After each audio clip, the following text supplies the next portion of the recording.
The Volume Podcast. Hi, my name is Mick Ebeling, founder and CEO of Not Impossible Labs. I believe that besides being an unquenchable optimist, I have a little bit of seizing of nihilism, that things happen and there's really no control over why things happen. So you could call it serendipity, you could call it nihilism, depending on how you kind of frame it. And Not Impossible happened to me. It was an amazing experience that happened on accident. My wife and I, through a date that was hijacked by a friend of ours, we got taken to a gallery event where we thought we were just going to a gallery event, but it was a fundraiser, and it wasn't a fundraiser for a cause, it was a fundraiser for a person, and that person was a paralyzed graffiti artist. And something kind of spoke to us, and so we ended up forming a relationship with their family, and in the end created a device called the iWriter, which is a ocular recognition device made of cheap sunglasses from the Venice Beach boardwalk, a coat hanger, and a web camera, and some brilliant code done by some incredible software engineers. And the experience of making that for another human being and giving this person the ability to communicate, because at the point up until we met him, he was communicating through a piece of paper with the alphabet on it, where his caretaker would run their finger along the piece of paper, and when the finger got to the letter that he wanted, he would blink, and then they would write that down, which to me was just dumbfounding, that in this country, literally in my town, that was taking place when I knew that devices existed like that. So that kind of just revulsion and being just aghast at the fact that existed 13 miles from where I live led us to making that device, which then ended up getting big, blowing up. It, became, we went to bed one day and the next day we woke up and it was Time Magazine's top 50 inventions of the year. And so that really questioned what I was doing with my life. And it wasn't a midlife crisis where it's time to divorce your wife and go get a 20-year-old girlfriend and buy a Porsche. And, I couldn't grow a ponytail because I didn't have any hair, so that wasn't going to happen. So, but the stereotype of that, it was just this thing of like, wow, maybe there's something that you can do with the gifts that you have, which is assembling and building teams. And so that led to the birth of Not Impossible Labs. And Not Impossible Labs is about building solutions to problems, real world problems, by assembling brilliant teams together. And then once you solve those problems, you try to make it accessible to people. And so that's what happened to me. That's what Not Impossible is now, and what happened to me about 10 years ago. So how do you describe your work, the process, and what you're working on right now? So the mission of Not Impossible is change the world through technology and story. And the way we approach our work is to see something that is what we would call an absurdity, something that from a human standpoint, you just say, that's not right, that shouldn't be that way. And then we dogpile on it with brilliant collaborators and scientists and hackers and makers and producers, and to try to solve that problem. So that's kind of our recipe, is looking at a problem, building a team around it, solving it, and then trying to make the solution accessible for people. So what has happened is that we end up going down these paths of interest because it's either topically something of the time or of the era is very relevant, and Hunger Not Impossible is a great example of that. Or it's something that we just became passionate about ourselves. A lot of people ask, how do you choose your projects? It goes back to a little bit of what I said before. Sometimes we choose the projects and sometimes the projects choose us. And so music, as you heard the brilliant Daniel Belker talk about in another one of your episodes, is one of those that is just something that became a passion project that we ended up just following that rabbit hole down and continuing to develop. Music led to a theory that we are in clinical trials on right now that that the vibrations that we send and the patterns that we create around those vibrations to wearable devices may prevent symptoms or abate symptoms of Parkinson's. And I'm very strategic in how I'm saying this, right? It may, and it, because we have to be very careful about how we describe it. But so far we've seen some pretty amazing results. So we're working on a lot of different things. We worked on something in the memory space with Alzheimer's and dementia and traumatic brain injury of creating what we call prosthetic memory, which is this tool, very simple tool that provides this structural support around people's activities of daily living, waking up, brushing your teeth, getting dressed, feeding the dog, going for a walk, because if your memory is starting to decline, you can get caught in an infinite loop. So providing that skeleton support around there that not only helps the person who's suffering it, but also provides a relief for the caretakers. And then I'll finish on the first one I mentioned, which is Hunger Not Impossible, which is very topical right now, given what's going on in the economies around the world due to COVID, and also given what's happening with unemployment, is that you've got a lot of people right now who are either unemployed or in the United States, kids who are on a program called free or reduced meal programs at school where they could go and make sure they got fed. They're not at school anymore, so those meals have been taken away. And we said, okay, our people are starving, our people are going hungry, we have to do something. So we deployed an entire platform around making sure that people get fed, and it requires no volunteers. It happens over text so that there's not a new adoption of a new technology or a new platform or a new app. It's just a basic text application. And so, and the kind of the novelty of it is that we're steering people to an almost ubiquitous source of meals, which is restaurants, small local restaurants, fast food, casual food restaurants. So now instead of one destination for people to all descend upon to get fed, now you've distributed the supply chain and you've got multiple points that people can go. So those are a couple other projects that we're working on right now. So in a way, you have decided not to look away. That's a great way to say it. And how this work changed you? How did it change your vision of the world? Not looking away is a great way to say it. I told my boys, I've got 3 boys, and I said the difference, the fact that you're an Ebeling, the difference is when you see something that's going wrong in the world, you don't pick up your phone and take a video of it and post it on your social media. You put your effing phone down and you go and do something about it, right? And I think that's kind of our distinction is we choose the projects we're going to work on, and then we just go boldly, and we go boldly, and we also go naively into what we're solving, because there isn't a project that we have tackled where we knew what we were doing when we started. Right? We were clueless. Conventional wisdom, right? The wisdom of our parents or our grandparents would say, no. This is a general statement, but you need to first get an education, and you need to work with an expert, and you need to have buy-in, and they might not say it like that. Well, we've kind of reversed that, or not reversed it, we've completely blown that design process and design thinking out of the water and said, no, there's the problem. We're going to jump on it, and we're going to fail our way to success. We're going to make sure, but we're going to continue to iterate and fail and iterate again and fail and iterate again and fail and iterate again and so on.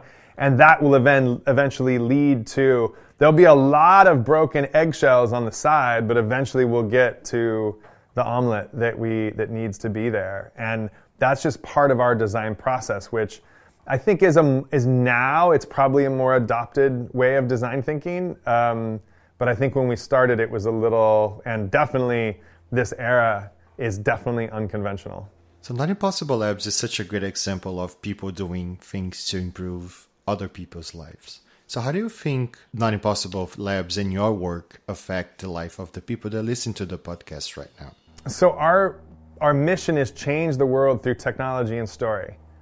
our mission is not that Not Impossible changes the world through Not Impossible's technology and Not Impossible's story, right? Because if that was our approach, it would be tremendously narcissistic and tremendously self-serving. And what happened is that for the first, let's say, 6-7 years of our existence, that's what we were doing, but we were doing it out of excitement. We were doing it because we were passionate about it.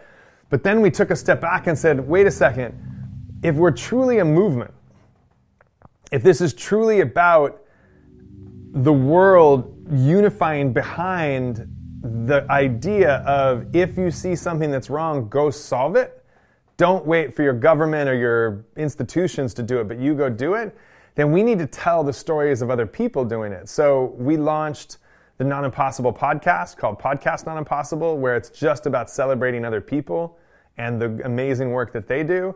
We launched an award show called the Not Impossible Awards, where we honor and celebrate other people who are living a not impossible life and thinking in a not impossible way. And it's about shining a light on them. And the wish is that if you're listening to this or watching this right now, or you watch the podcast, or you watch any of the films about our award winners, the desire is, the true goal is for you to see this and say, wait a second, those people are no more qualified than I am. They just said Geronimo and went for it. And that's what we want people to do, is to see problems and say, okay, that's wrong, that shouldn't be that way, I'm going to go solve it. That is the true measure of success at Not Impossible. That means that we have left an impression on the planet.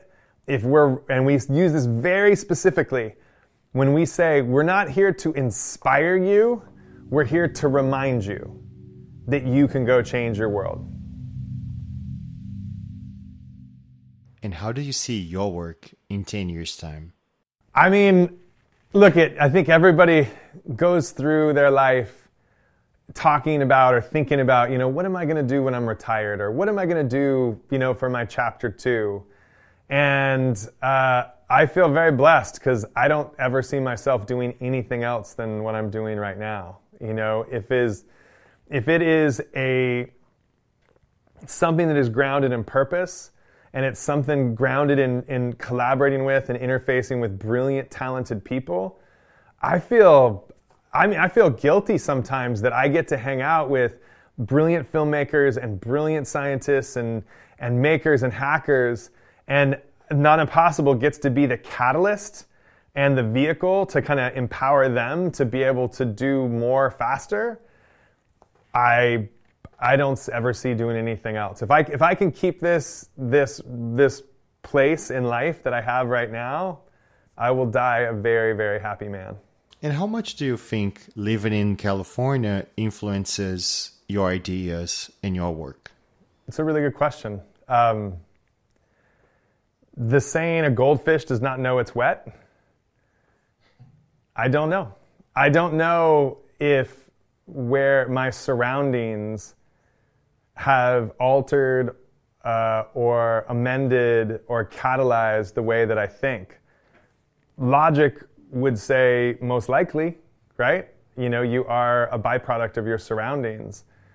This is what I know. And I live in Venice Beach, California, and this is a place of free thinking. And there are very, very little rules that people abide by here. So I think that probably most likely has affected the way that I think about the world, is that I don't see things conventionally. It's a blessing. It's a blessing to be in an environment that things are not rigid and structured. And that's Venice Beach. And your space of AI that you play in, yeah? What do you think is the most significant contribution that AI will play in our future? And you have to distill it down to one thing. And what is the most significant fear that you have around AI? And you have to distill that down to one thing. That's a really hard question. We have seen many great examples of AI applications in the world today. In the health space, for example, you will be able to build new treatments designed for a specific human being. And that may truly impact our future. And that's just one example in the health space.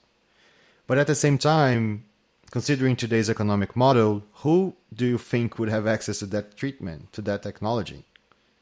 So our greatest fear is that technology, AI specifically, will be in the hand of a few companies and not being used to empower groups of people. It could become just a tool to create more wealth for a few some, and I don't know, just a tool to develop new, improved products for people to buy. AI does have the ability to make we rethink the world, but we need to be free and able to find answers, to find new answers. As if we need to use AI to reframe our present in order to rethink our future. We always think about it in that way. So the good thing, you can reach more people and be more specific in any area that you apply AI to. AI will give you answers and show you things that our human eyes are not able to see. But the bad thing is that AI may become a tool just for a few. And if we can reach everyone, but only a few can truly benefit from it, what are we actually creating? I think that the humanity, inherent about what AI is, it's artificial, right? So it's a lack of humanity. And when you start to intertwine the concept of AI as it affects humanity, there's so many good things that can happen from it, but for the fact that it starts to, as you said, both the good and the bad, starts to encroach on the human side of who we are, how we evolve as people. The food that I liked in high school is not the food that I like now.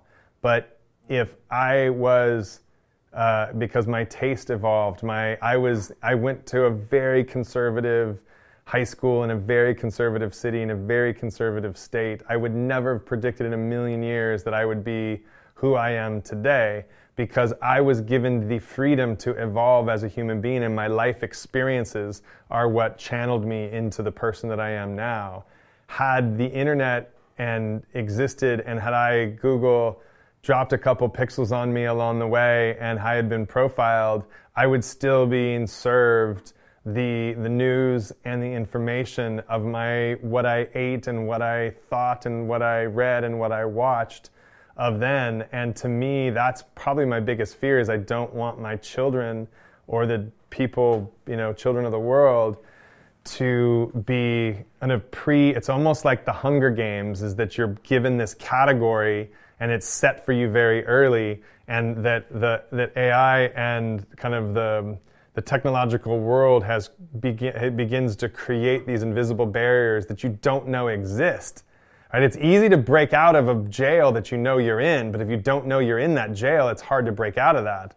And to me, that's my biggest concern, is that the evolution of thought and expression and creativity and how people see the world and evolve their vision of the world. I used to have my political and social views in even late high school and college were so different from where I am right now. And I'm glad that I was blessed with the ability to evolve. It doesn't mean my views now are right or wrong. It's just that they've evolved, and I'm glad that I can go through that process. And now I look around and I see where I want to go, because I've already kind of built that evolutionary muscle of thought. Will your kids have that ability to discern between the path that has been steered for them or the path that they want to go on? I think it's going to be harder. Mick, thank you so much for being here. It was great talking to you. Yeah, thank you for having me. I really enjoyed our conversation, and I wish you all the best. Thank you.